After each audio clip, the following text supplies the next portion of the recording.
네, 안녕하십니까. 오늘 제가 만나볼 기업은 메타버스 업계의 혁신 기업입니다. 칼리버스의 김동규 대표입니다. 안녕하세요, 대표님. 안녕하세요. 메타버스가 한참 코로나 때 이슈화 되다가 지금은 조금 주목도나 관심이 예전 같지는 않은 것 같아요. AI 이슈가 갑자기 나오면서 뗄래야 뗄 수 없는 관계인데 현재 그 메타버스 시장은 어떤지. 말씀하신 것처럼 메타버스에 대한 기대가 한풀 꺾인 거는 분명한 맞죠? 사실이고요. 네. 메타버스 붐업이 시작된 게 말씀하신 것처럼 팬데믹 네. 비대면 플랫폼에 대한 니즈가 급격히 올라가면서 맞습니다. 그것을 이제 대체할 수 있는 새로운 플랫폼으로서 급부상한 건 사실인데 약간 이렇게 거품이 꺼졌다랄까? 차갑게 관심이 좀 꺼진 이유는 뭐 두 가지가 있는데요. 근본적으로 비대면 플랫폼에 대한 니즈가 사그라든 게 있고요. 팬데믹이 생각보다 빨리 끝났죠. 그렇죠. 그 다음은 메타버스는 팬데믹과 같은 시기적 특수성 때문에 주목을 받은 건 맞지만 메타버스의 말에서 표현되는 것처럼 무언가 초월의 세상, 기술을 집대성한 초월의 세상을 기대를 했었는데 그간 선보였던 수많은 메타버스들이 그 기대에는 좀 부합되지 않았던 것 같아요. 시장에서는 많은 실망이 있었고 회의론이 있고 아직은 시기상조 아닌가 뭐 이런 얘기들도 있으면서 팬데믹이 꺼지니까 급격히 좀 관심이 꺼진 게 아닐까. 그런데 여전히 해외에서는 메타버스에 대한 기대는 전혀 꺾이지 않고 있고 수많은 분석기관들, 경제 애널리스트들이 메타버스와 관련된 시장의 전망은 여전히 J커브를 그리면서 급격히 성장할 것이라고 예상하고 있기 때문에 저희는 뭐 묵묵히 지금까지 메타버스와 다른 차별화되는 요소를 열심히 만들려고 하고 있습니다.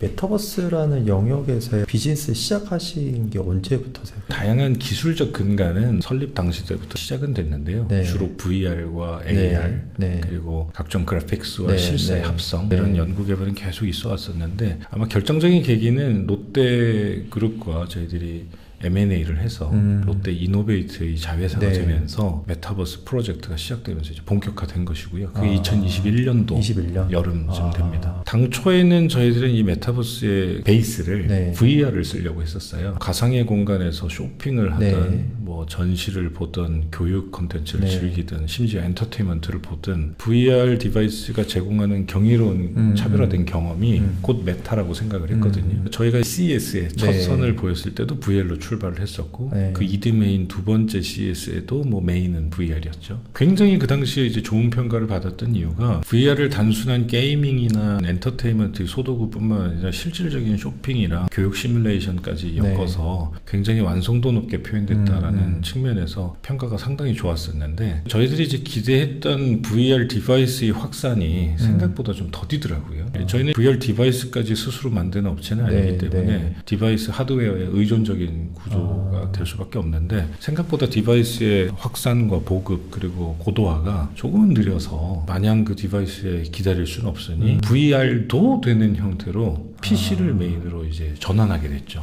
그래서 전환한 상태로 선을 보였던 게 올 1월에 세 번째 CES였습니다. VR은 그야말로 경이롭고요. 컨텐츠 안으로 사용자가 들어가서 360도 그 공간 안에 머물면서 모든 사물을 입체로 볼 수 있고 별도의 컨트롤러 없이 자신의 손을 써서 무언가 상호작용을 할 수 있다는 이 느낌이 그야말로 인류가 개발했던 기술의 총집결이라고 보여질 수 있어서 VR을 메인으로 했었는데 유저가 아무리 뛰어나다 하더라도 진입하는 데 있어서 약간 무겁고 그리고 비싸고 뭐 발열 이슈도 있고요. 경우에 따라서 어지러움증도 생길 수 있고요. VR을 그렇다 해서 포기한 건 전혀 아니고 앞서 말씀드린 것처럼 VR 컨텐츠로서도 칼리버스가 즐길 수 있는 형태가 되겠지만 VR이 없어도 즐길 수 있는 형태로 바뀌게 됐습니다. 예전에 이제 캐논하고 뭐 LG, 삼성 이런 카메라 업체들 얘기를 들어보면 서로 경쟁적으로 이슈화를 시키는 게 있어야 이게 붐이 되거든요.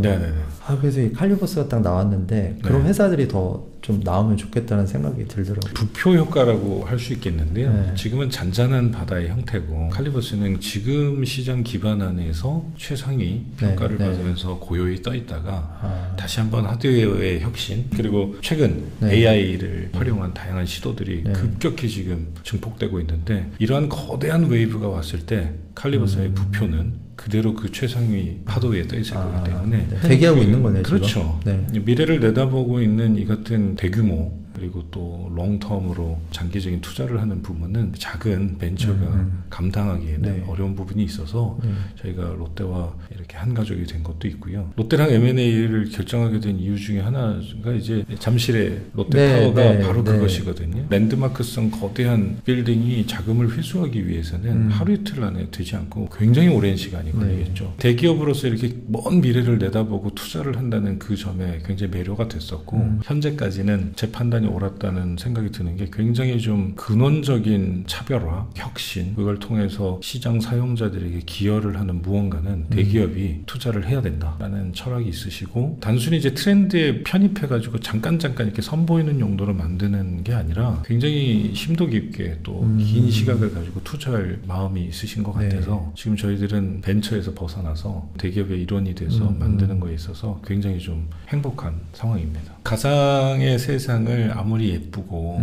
기능적인 우월함이 있는 형태로 꾸몄다 하더라도 그 안을 메꿀 수 있는 컨텐츠들이 없다면 굉장히 난항을 겪게 되는데, 롯데그룹이 가지고 있는 수많은 프리미엄 서비스들이 가상세계로 옮겨지는 것만으로도 상당 부분이 가상현실 속에서 사용자들이 경험할 수 있는 것들이 풍부해지기 때문에 분명한 어드밴티지가 있고요. 본격화한 게 2년 전인데 이 짧은 시간 동안에 메타버스 안을 채우면서 의미 있는 모습으로 런칭할 수 있게 된 거는 분명한 그런 시너지가 있었습니다. 메타버스에 대한 얘기로 벌써 많은 걸 얘기를 하긴 했지만 칼리버스 얘기를 안 했잖아요. 네네네. 칼리버스는 어떤? 칼리버스는 굉장히 차별화된 요소로 중무장한 차세대 메타버스라고 부르고 싶어요. 차세대 메타버스. 메타버스라는 단어 자체가 앞서 우리가 얘기 나눈 것처럼 다소 좀 소강 상태에 있겠지만 이 가상현실 속에서 시간과 장소의 제약 없이 쇼핑도 즐길 수 있고 전시도 볼 수 있고 커뮤니티도 즐기고 엔터테인먼트도 즐기고 정말 입체적인 차세대 플랫폼 으로서 각광을 받았던 만큼 저희가 만드는 메타버스는 그 본질에 충실하고 싶어요. 그래서 메타버스의 단어처럼 메타는 초월이니까 초월이 있는 무언가 그걸 만들기 위해서 상당히 노력을 했고요. 지금 보시는 것처럼 그래픽이 굉장히 지금까지 보았던 메타버스는 좀 다르게 차별화되어 있고, 굉장히 채널 방식으로 쪼개서 수십 명 단위만 겨우겨우 들어가던 기존의 메타버스와 다르게 오픈 월드라고 그래서 수십만 명이 동시에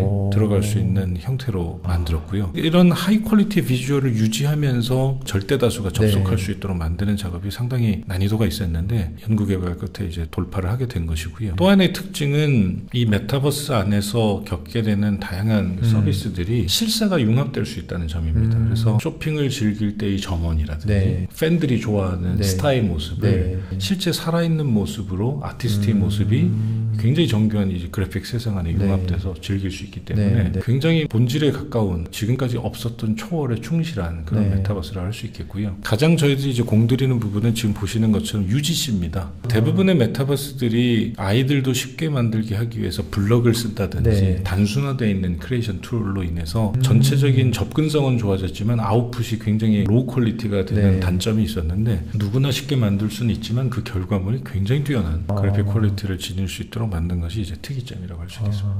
칼리버스라는 이 미래지향적인 가상의 공간 안에서 스스로가 주인이 돼서, 그게 사실 본질인데 그게 안 되면 메타버스라고 할 수 없는 거네요. 메타는 이제 초월이고 버스가 유니버스 세상인데 이 세상을 하나의 서비스 프로바이더가 전부 만들어낸다는 발상 자체가 굉장히 위험하다고 생각해요. 이 넓은 가상의 세상 속에 우리 현실에 있는 그 많은 즐길거리들과 정보들과 서비스들을 담아내려면 하나의 회사가 다 만들어낼 수가 없어서 칼리버스는 그러한 유저 크리에이션이 3D로 비주얼화되어 있는 형태가 된다, 이렇게 생각하시면 될 것 같고요. 메타버스에 끊임없이 제기됐던 문제가 일반적인 상용화 콘텐츠 대비해서 너무 즐길 게 없다, 들어가서 뭐 하냐, 뭐 이런 지적이 많았죠. 칼리버스는 마치 게임처럼 미션, 퀘스트를 유저 스스로 만들 수 있어요. 아바타를 만들고 공간을 만들어서 스토리텔링을 덧입히면 하나의 퀘스트가 됩니다. 엔터테인먼트 콘텐츠로 즐길 수도 있고 B2B 영역에서는 자사의 제품들과 서비스를 홍보하는 용도로도 쓸 수 있고요. 올 초 오픈한 칼리버스의 이 가상과 메타버스 뉴얼스라고 하는데, 올 1월 CES에 맞춰서 CBT 형태의 웨이브라고 하는 서비스로 이제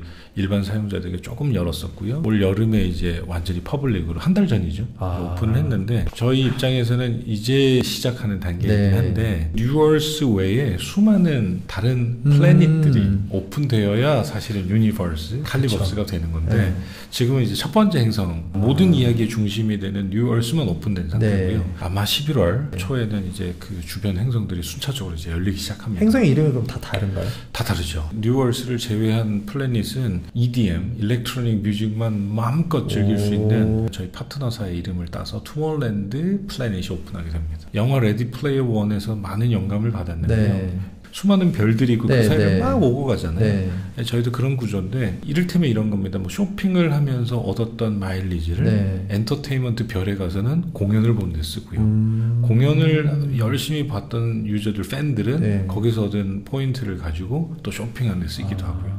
이렇게 상호 보완적으로 하나의 거대한 우주를 만드는 것이 저희 목표고 우주 속에서의 다양한 즐길거리들을 유저 스스로도 만들 수 있고 거래 등을 통해서 수익도 가져갈 수 있는 웹3 이런 것들을 이제 담아내려고 해서 굉장히 긴 여정이 될 거예요. 행성들이 계속 확장하고 새롭게 만들어지게 하기 위해서 엄청난 고민이 많이 있으실 것 같아요. 처음 오픈한 뉴얼스라고 하는 칼리버스가 운영하고 만들어낸 이 거대한 도시의 모습을 보시면 굉장히 사실적이죠. 유저들의 니즈가 비단 저렇게 사실적인 세상만은 아닐 거예요. 때로는 만화처럼 애니메이션처럼 보이는 캐릭터의 세상도 원할 것이고 굉장히 귀엽고 아기자기한 동물들이 돼서 움직이는 지금 저희 메타버스는 멀티 유니버스입니다. 그래서 경우에 따라서는 신규 오픈하는 플래닛에는 전혀 다른 모습의 세계관이 펼쳐질 수도 있습니다. 아직 공개하기는 좀 이르긴 한데 우리 뉴얼스에서는 굉장히 사실적인 아바타로 쇼핑과 뭐 교육 컨텐츠 이런 것들을 즐기다가 전혀 다른 행성으로 갈 때는 전혀 다른 모습으로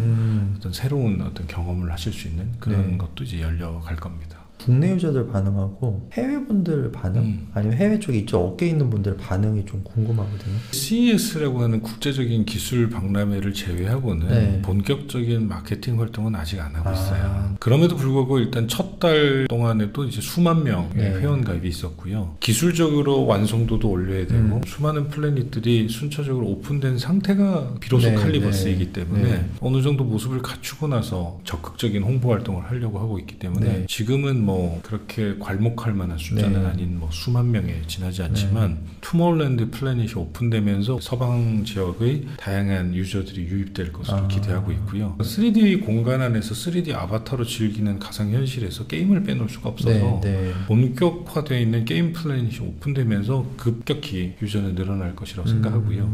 가장 중요한 것은 넓은 이 가상현실 속에서 유저가 직접 퀘스트를 만들거나 무언가 아바타를 꾸미거나 해서 서로 상호 트레이드를 할 수 있는데 이때의 유저들의 창작이 보상으로 이어질 수 있는 이 매개체가 매우 중요한데 그 부분을 저희들이 굉장히 심도 깊게 긴 시간 검토를 했는데 그것들이 이제 장착돼서 대외적으로 알려질 때가 되면 비로소 칼리버스는 완성체가 되는 것이고 유저들이 급격히 가파르게 오를 것이라고 기대하고 있습니다. 사실 지금 이거를 2년 동안에 PC는 물론이고 VR 버전까지 다 대응하면서 아주 높은 퀄리티를 유지하면서 또 유저가 막 자유롭게 만들어갈 수 있는 이런 UGC 기반까지 연동하려고 하다 보니까 상당히 난이도가 높고 광범위한 작업이었는데 한국인의 저력이 있잖아요. 이를 악물고 달려와서 짧은 시간이었지만 상당히 흡족할 만한 프로세스를 밟고 있습니다. 기대가 됩니다. 네네.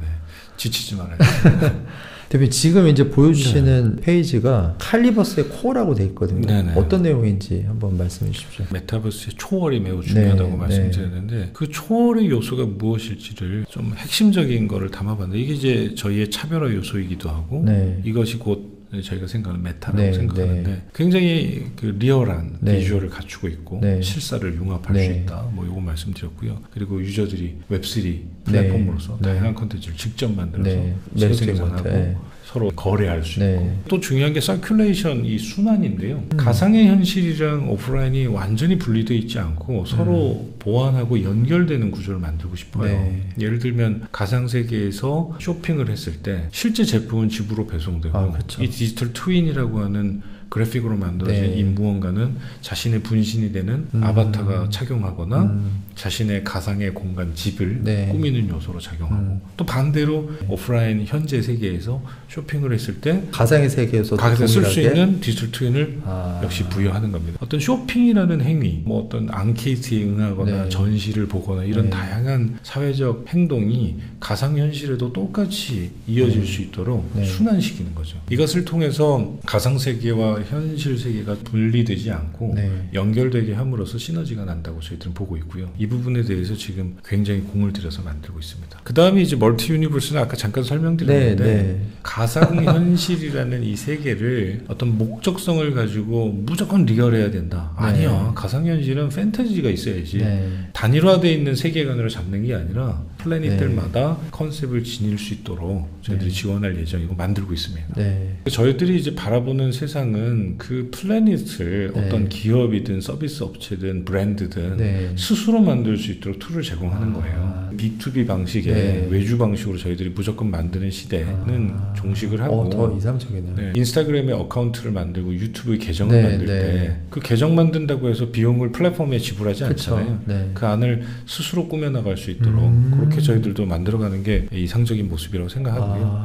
실사와 그래픽의 융합을 통해서 쇼핑과 엔터테인먼트가 굉장히 사실적이고 다양한 웹3 콘텐츠가 있어서 유저들이 참여할 수 있고 뭐 이런 것들을 통해서 새로운 방식의 접근을 하려고 하는데 칼리버스가 만들어가려는 이 세상이 기존의 온라인 게임이나 고정화되어 있는 아주 하나의 요소에 집중적으로 타겟팅되어 있는 상용화 콘텐츠는 좀 달라요. 굉장히 광범위하고 누가 툴을 익히고 이 세상의 구조를 이해하면서 수많은 플래닛들을 오고 가면서 비로소 이 거대한 가상현실이 형성되는 거라서 긴 여정이 될 건데 저희의 목표는 그렇습니다. 이 긴 여정에 매 순간 새로운 플래닛이 오픈하고 새로운 시도를 할 때마다 유저들 시장에서 메타구나. 이게 초월이구나 라고 수긍하실 수 있는 형태로 만들어가려고 노력을 하고 있고요. 더 몰입감 있고 사실적인 체험을 하고 싶은 유저들을 위해서 VR 디바이스는 계속 저희들이 개발을 유지하고 있는 것이고요. 조만간 새로운 플래닛들의 오픈과 더불어서 혁신적인 미발표된 기술들과 함께 VR도 선보이게 될 겁니다. 코리아 메타버스 행사에 처음으로 참가를 하시고 또 컨퍼런스 연사로도 참여하시잖아요. 참여의 어떤 목적과 나름대로 이제 목표하는 게 어떤 게 있는지. 메타버스가 게임이냐 아니냐의 이슈로 굉장히 좀 사회적 이슈가 되고 있었을 때 메타버스의 발전을 위해서 게임으로 인정된다고 해서 발전이 안 된다는 뜻은 아니지만 좀 유연한 제도권 안에서 다양한 시도를 좀 해볼 수 있도록 하는 장치가 좀 필요했는데 거기에 메타버스 산업협회가 앞장서서 게임이 아닌 영역으로서 자율 규제할 수 있는 토양을 좀 마련해 주셨어요. 저희 같은 업체는 상당히 신세를 진 셈이고요. 자율 규제 위원으로도 제가 참여를 하고 있기 때문에 이 행사에 참여를 안 하는 건 좀 말이 안 되죠. 이번 행사를 통해서 저희들이 하고 싶은 얘기는 그간 그 CES를 통해서 해외 전시를 통해서만 공개했던 모습을 국내 유저분들께도 좀 보여드리는 게 목표고요. 컨퍼런스를 통해서 제가 발표 드리려고 하는 내용은 오늘 지금 말씀드린 내용을 조금 더 다양한 시청각 자료로 특히 저희들이 AI를 많이 쓰고 있거든요. 메타버스가 초월이라고 누차 오늘 말씀을 드렸는데 AI 기술을 탑재하고 적용함으로써 그 초월이 성큼 다가왔어요. 그러한 AI를 활용한 차세대 메타버스 요소들을 좀 공개해드리고 설명드리려고 합니다. 첫날 강의하시나요? 그럴 거예요. 첫날. 저도 가보겠습니다. 질문도 많이 해주시고요. 메타버스 융합의 날개를 달다 KMF 칼리버스 화이팅!